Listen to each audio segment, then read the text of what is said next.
द्रव्यमान संरक्षण का नियम या पदार्थ की अविनाशिता का नियम लॉ ऑफ कंजर्वेशन ऑफ मास।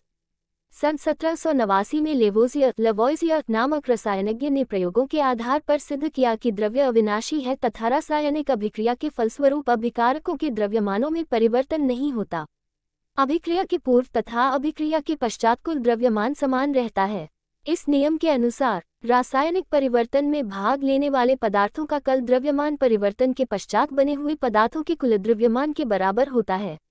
अथवा रासायनिक परिवर्तन में द्रव्य न तो उत्पन्न होता है और न ही नष्ट होता है, उसका केवल रूप या अवस्था में परिवर्तन हो सकता है। रासायनिक अभिक्रिया के फलस्वरूप पदार्थ के संघटन तथा रूप में परिवर्तन हो जाता है। कुछ रासायनिक अभिक्रियाओं में ऐसा लगता है कि पदार्थ की मात्रा कम हो रही है, जैसे मोमबत्ती के जलने से मोम समाप्त हो जाता है। ऐसा प्रतीत होता है कि मोम का विनाश हो रहा है, परंतु वास्तव में ऐसा नहीं होता, केवल रूप में परिवर्तन होता है। बने हुए पदार्थ जल, वाष्प, CO, धुआं आदि वायुमंडल में मिल जाते हैं। इस नियम की पुष्टि आगे दिए गए प्रयोगों से होती है। प्रयोग 1। एक चपटे पेंदे का फ्लास्क लेकर उसके निचले भाग में थोड़ी रेत बिछा देते हैं। अब रेत के ऊपर फास्फोरस का एक टरा रखकर फ्लास्क के मुंह पर एक ढक्कन कसकर लगा देते हैं तथा कुल द्रव्यमान ज्ञात कर लेते हैं। अब इसको गम्मा करते हैं जिससे फास्फोरस जलने लगता है।